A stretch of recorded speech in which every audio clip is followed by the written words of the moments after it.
Baik, perkenalkan nama saya Maliana Smiamida dengan NIM 220512140299. Di sini saya akan menjelaskan tentang computer history dan mohon maaf sebelumnya karena saya tidak bisa menggunakan kamera. Baik.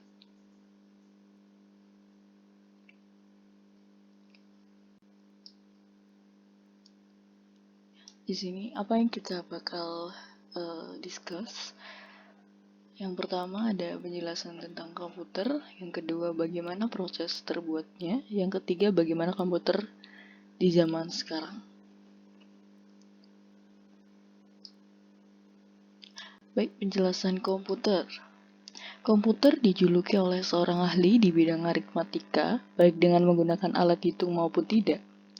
Tahun 1897, komputer diperkenalkan sebagai alat hitung. Dari tahun ke tahun, komputer mengalami perubahan hingga digunakan sebagai perangkat elektronik yang terdiri dari berbagai elemen seperti sekarang. Kemudian ada komputer menurut para ahli. Di sini ada Donald H. Sanders. Menurutnya, komputer adalah sebuah sistem elektronik yang dapat memanipulasi data secara tepat dan cepat, dan berfungsi menerima serta menyimpan data dan diproses untuk menghasilkan output. Kemudian yang kedua ada Larry and Nancy Long. Komputer sebagai alat elektronik yang digunakan dalam menghitung dan mampu melaksanakan serta menginterpretasikan perintah. Yang ketiga ada V.C. Hamaserzadky. Komputer sebagai sebuah mesin penghitung elektronik yang mana keberadaannya mampu dengan cepat menerima informasi input digital. Kemudian ada fungsi komputer. Fungsi komputer sendiri ada beberapa seperti alat yang mempermudah pekerjaan, sarana informasi, sarana kontrol, sarana komunikasi, dan sarana hiburan. Bagaimana proses atau sejarah dari komputer tersebut? Oke, yang pertama ada komputer generasi pertama. Pada tahun 1946, komputer diciptakan melalui tabung vakum sebagai komponen utama dan beratnya hampir 30 ton. Dan pada generasi pertama ini masih menggunakan bahasa mesin yang hanya bisa dipahami oleh komputer itu sendiri. Inputnya juga menggunakan sebuah pita kertas dan punched card dengan output berupa printer. Saat itu butuh $1 juta hanya untuk mendapatkan satu program saja. Contohnya seperti komputer IBM 701 pada tahun 1953 dan IBM 705 pada tahun 1956. Ciri-ciri komputer generasi pertama yaitu seperti program yang menggunakan bahasa mesin yang tentunya hanya bisa dipahami oleh mesin tersebut. Kemudian yang kedua, menggunakan storage program.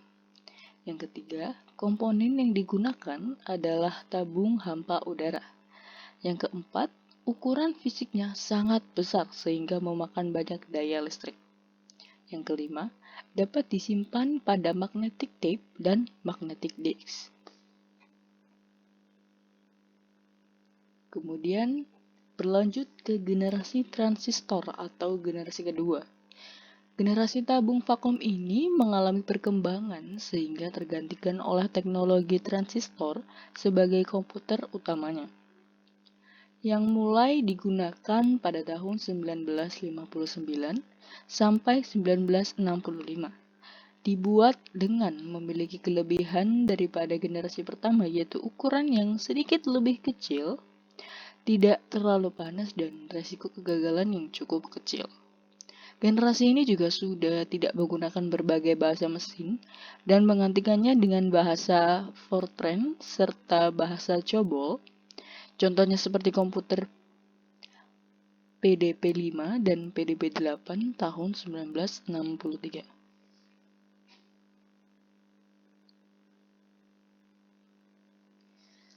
Kemudian ciri-ciri komputer generasi transistor, yaitu yang pertama kapasitas memori yang cukup besar. Kemudian yang kedua, komponen yang digunakan jauh lebih kecil. Kemudian yang ketiga, menggunakan magnetic disk dan magnetic tape berupa atau berbentuk removable disk. Kemudian yang keempat, dapat melakukan proses real time serta time sharing. Kemudian yang kelima, ada proses operasi yang tergolong lebih cepat dibandingkan dengan generasi sebelumnya. Kemudian setelah generasi kedua, ada generasi IC.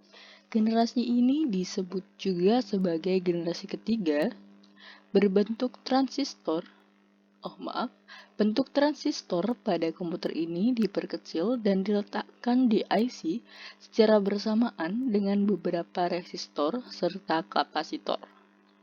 Komputer generasi ini pertama kali dikembangkan oleh Jack Kilby yang merupakan seorang insinyur listrik. Kelebihannya adalah kecepatannya yang cukup efisien dan komputer yang pertama kali menggunakan monitor serta keyboard setelah mengalami kemajuan jika dibandingkan dengan generasi sebelumnya. Contohnya seperti IBM S30, kemudian Nova, kemudian ada CDC 3000, PDP 11, dan lain-lain.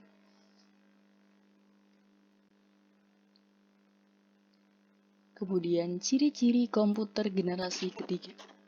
Komputer yang digunakan diantaranya adalah IV atau Integrated Crisius. Kemudian proses operasinya juga jauh lebih cepat serta lebih tepat. Kapasitas memori yang lebih besar. Kemudian ukuran fisiknya jauh lebih kecil sehingga menggunakan listrik yang hemat. Kemudian menggunakan magnetic disk yang sifatnya ialah random access. Kemudian dapat melakukan berbagai multiprocessing serta multiprogramming. Kemudian setelah generasi ketiga, ada generasi mikroprosesor.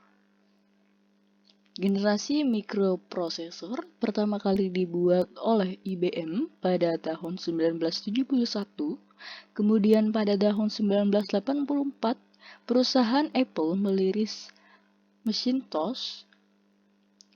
Kemudian perkembangannya atau selanjutnya memasuki masa mikroprosesor yang mana masih digunakan oleh beberapa masyarakat Indonesia hingga saat ini.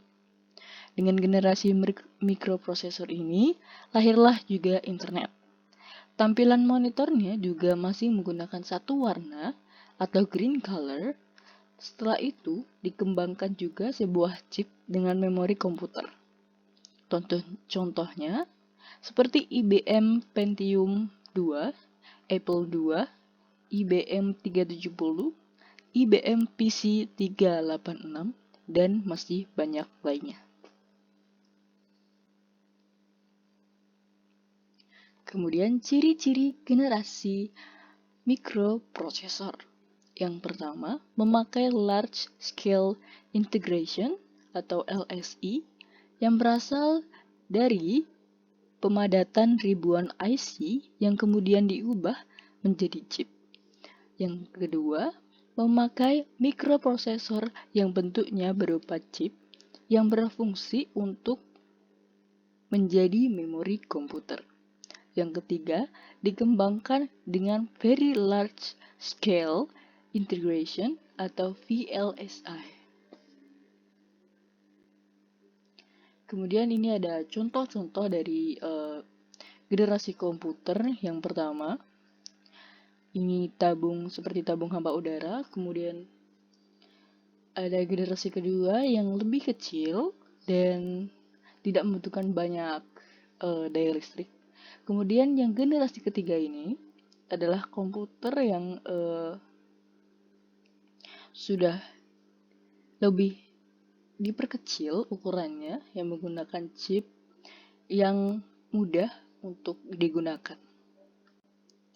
Kemudian bagaimana komputer saat ini? Saat ini telah dikembangkan generasi AI.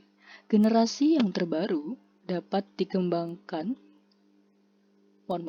dari perkembangan komputer adalah munculnya teknologi bernama AI yang memiliki kecerdasan buatan sehingga dapat melakukan input dengan baik.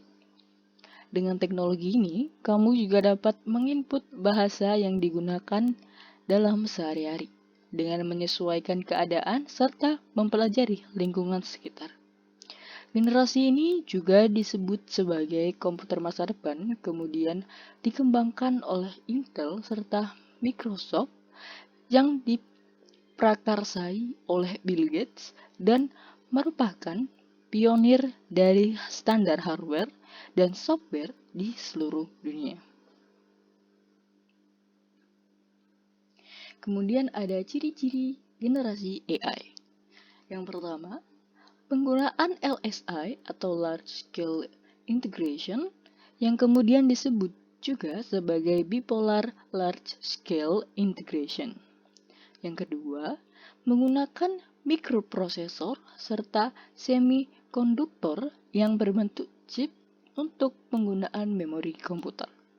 Yang ketiga, pada tahun 1981, komputer kemudian mulai banyak digunakan sistem Windows dan mouse seperti yang saat ini kita kenal. Banyak sekali atau mungkin hampir semua komputer di zaman sekarang menggunakan sistem Windows dan mouse, dan banyak juga yang menggunakan keyboard tambahan, dan masih banyak lagi. Kemudian setelah generasi AI ini tercipta juga komputer PC yang dimana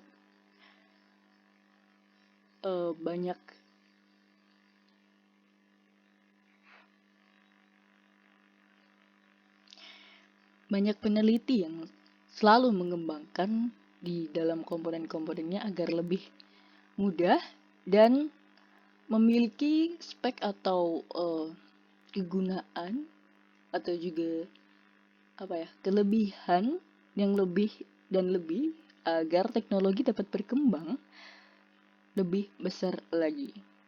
Seperti itu. Kemudian saya menggunakan referensi dari sejarah komputer dari generasi pertama sampai saat ini dari Gramedia.com. Baik, untuk kesimpulannya, saya sendiri, menurut saya sejarah komputer ini sangatlah keren ya. Dimana orang yang saat dulu gitu, mereka penasaran dengan apa sih yang bisa diciptain gitu, sehingga kita bisa terbantu di saat sekarang gitu. Mereka berpikir bagaimana agar orang di masa depan bisa mempermudah pekerjaan mereka gitu.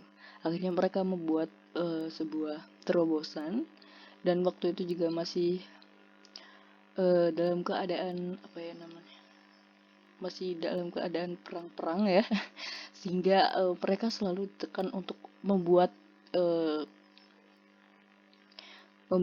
teknologi baru untuk memenangkan atau membuat terobosan agar mereka lebih mudah dalam melakukan komunikasi, karena keadaan perang tersebut tidaklah mudah untuk seseorang melakukan informasi yang dari jauh ke jauh gitu ya, seperti itu. Jadi mereka menggunakan terobosan baru agar lebih mudah melakukan informasi atau juga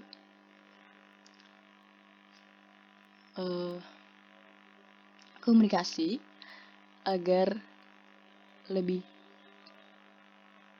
mudah daripada kita harus manual untuk bolak-balik dalam keadaan yang masih tidak aman. Baik, cukup untuk presentasi saya. Terima kasih. Mohon maaf jika ada salah kata.